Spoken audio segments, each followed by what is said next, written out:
start on chapter 4 tutorial 3. Alright, this question is about perfect competition with two firms in play. Okay, so the question is about the market for postcards. Okay, so there are two kinds of firms making postcards. There are commercial firms as well as charities. Okay, after reading the question, you will realize that the charities are actually operating in loss. Okay, because after all, they are a charitable organization. Okay, they are non-profit. So we have to set up the initial market first. Okay, so this is how the initial market will look like. Okay, so just let me go through it with you first. Okay, so this is the graph for the charities, this will be for the commercial firms, and this will be for the markets. Okay, the overall market for postcards, right? And you have the charities who are operating at a loss. Okay, the equilibrium price is denoted by P naught. Okay, because of the intersection of the demand curve and the supply curve. Okay, this is the equilibrium output. Okay, and P naught is the equilibrium price. Okay, so the firm will always produce at P equals to MC. Okay, or average revenue equals to marginal cost. Okay, over here. And if we produce at this point over here, we bring it up to the AC, move to the left, that's where we get our area of loss. Okay, this is our loss. Okay, and XC naught is the amount that they are producing. Okay, and they are at point AC.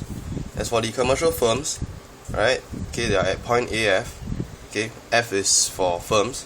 Okay, and they are experiencing normal profit.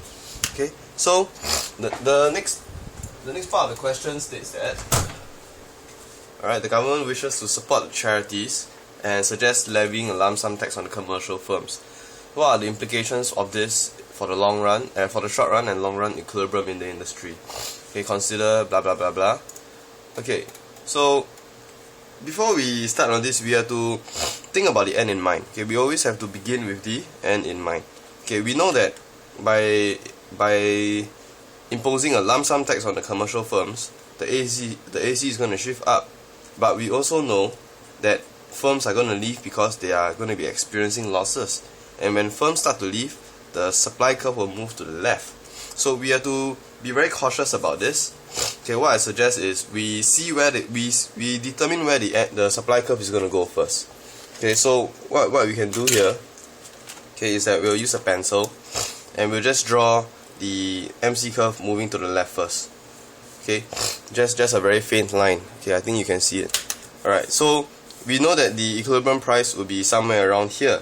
Okay, and yeah, miraculously it does give me normal profit at the charities. Okay, it's not supposed to be coincidental, but at the end, you know, because we all have to experience normal profit, right? Okay, so that's what's going to happen first.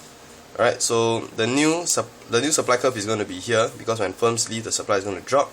Okay, so what I'm going to do is I'm going to extend it all the way to the left. Alright, okay, so my charities will eventually be earning normal profit. Okay, so will my commercial firms because of the new supply curve. Okay, so I'm going to use purple and I'm going to draw the new AC for the commercial firms. Okay, I'm going to draw it in such a way, alright, that they are experiencing normal profit. Okay, as you can see, the gap becomes smaller and smaller and smaller. Okay, and I'm going to call this AC1. Okay, so now that they are experiencing losses, the losses are denoted by this box over here. Remember, they used to be producing at P naught, right? P naught was the initial price, MC was here. We move it up all the way to the new AC curve, and we have the area of loss over here. Okay, this is the area of loss. Okay, this box over here. Now, as firms start to leave, okay, the supply in the industry will become smaller, and therefore the supply curve is going to move to the left. Okay, so I'm going to draw the new supply curve right now. There we go. We call this S1, which is the sum of all the marginal costs. And we have P1 as the new equilibrium price. Here, P1. Okay, and the economy, the market now is producing X1 amount, and they are now at point B. Okay, so this is the new market equilibrium. Okay, so you realize that now, because of the new price has made the firms move up the marginal cost curve therefore they are producing this much. Okay, X1F, they are over here at point B earning normal profit. And for the charities, okay, they are here, they are producing more as well, X1C, okay, and they are here point B.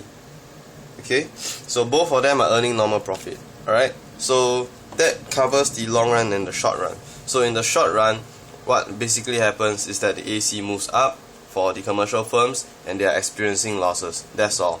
In the long run, the supply curve is going to move. Okay, so I hope that you can see how advantageous it is to think by beginning with the end in mind. Okay, so now let's move on to the next part. Okay, alternatively, the government is considering subsidizing the wages of charity workers. Okay, so what are the implications? Okay, alright, so let's talk about the short run first. Okay, so what is going to happen? Alright, this MC curve is going to move down. The AC is going to move down as well. Okay, there seems to be some confusion about how the MC and AC moves.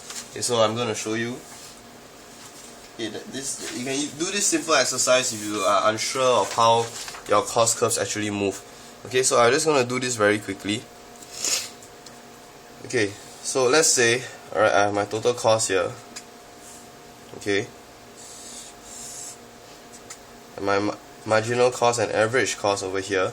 Okay, and I have a short run total cost over here.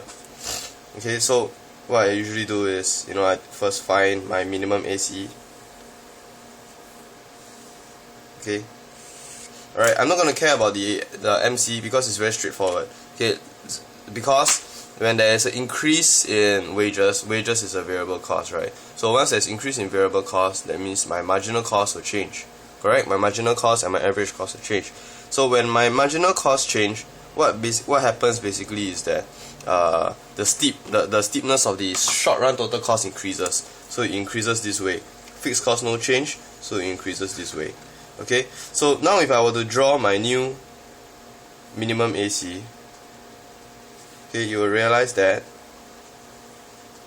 it has shifted up and left.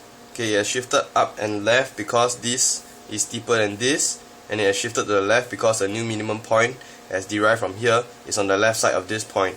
So that's why my minimum AC moves this way, from here up to here. Okay, so that is what happens when there's an increase in MC. Okay, for a decrease in MC, this is an increase in MC. For a decrease in MC, it works the other way around, right? So I'm gonna have a not so steep short run total cost, and I'm gonna derive over here. I'm gonna bring it down. Okay, so this is less steep than this, so that's why my new short run average cost, the minimum point, is gonna go down and right. Okay, so that is how we find out the movement of the MC curves and the cost curves. Okay, this is extremely good exercise. Okay, I recommend you to do it. Okay, so first thing, okay, we know that when we move the MC curve, this supply curve is going to move as well, right?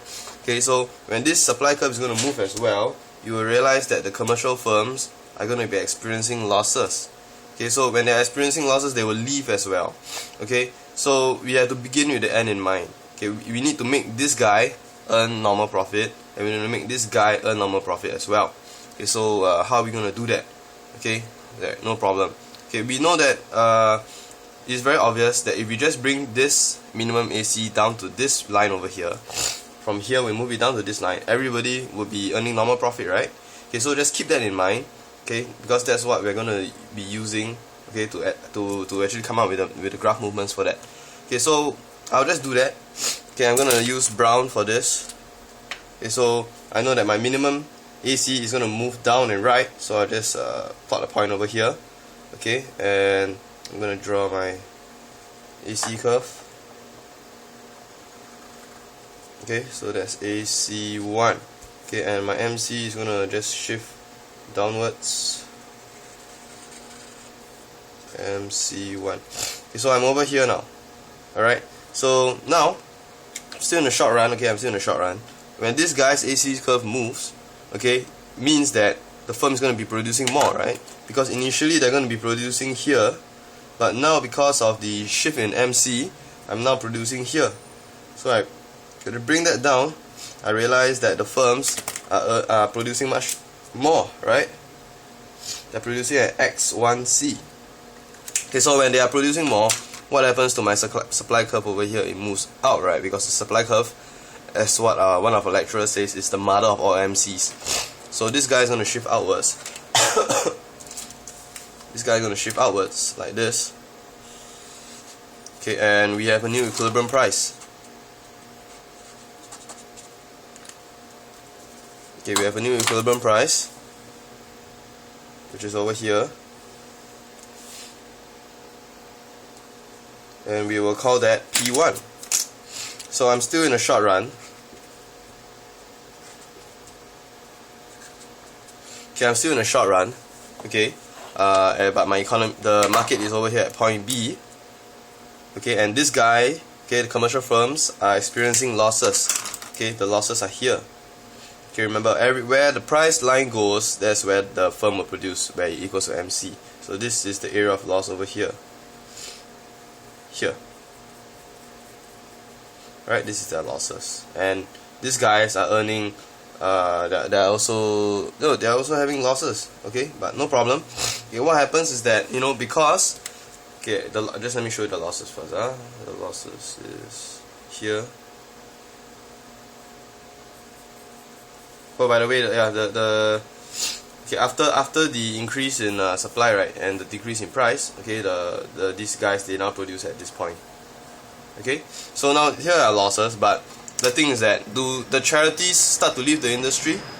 The answer is no.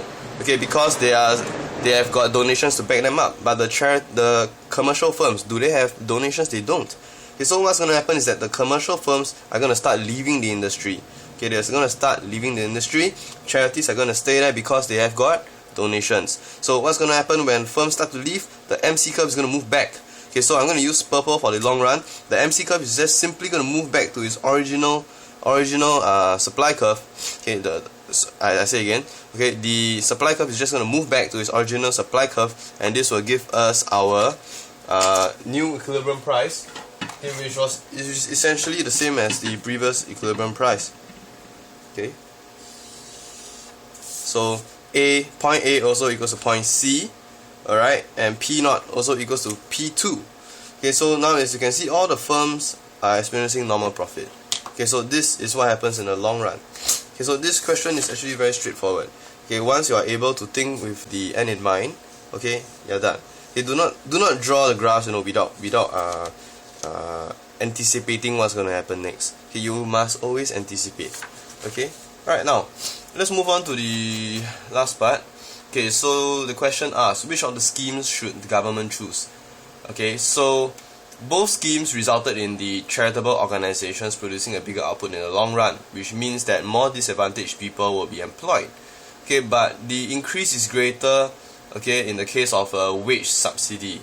Okay, so in this sense, the subsidy is more successful. Okay, so because if you compare this two, right? Okay, AC. Okay, can you see? Just let me fold this. Okay, so this is the first part, and this is the second part, right? Okay, this is the lump sum tax on commercial firms, and this is the wage subsidies. Okay, as you can see, for the charities, right, MC doesn't move. Okay, so when MC doesn't move, okay, the change in the quantity produced doesn't change much. Okay, but for the charities, right, once there's a shift of the MC outwards, okay, it means that they'll be producing much more. Okay, the change in the quantity produced will be much more when the MC moves. Okay, but however, this subsidy is a costly scheme to adopt. Okay, as it will require more funding. Variable cost is always very very expensive, especially in the long run. Okay, so it really depends on what is the objective for the government. If the government's objective is to create more jobs for the disadvantaged people, and is very very rich like some governments we know, then it should pick the wage subsidy. Okay, so that's the breakdown for this question. So far we have gone through the two types of perfect competition questions, and as you can see, it's actually pretty straightforward. Everything just goes back to the same old to the same old model of shifting here and there, the curves. It's just the interpretation that is a little bit complicated. So in the exam, when you encounter a question that you don't really get, you don't really understand, just state down how you interpret the question, along with your assumptions as well. Okay, so I hope that helps. Alright, thank you for watching.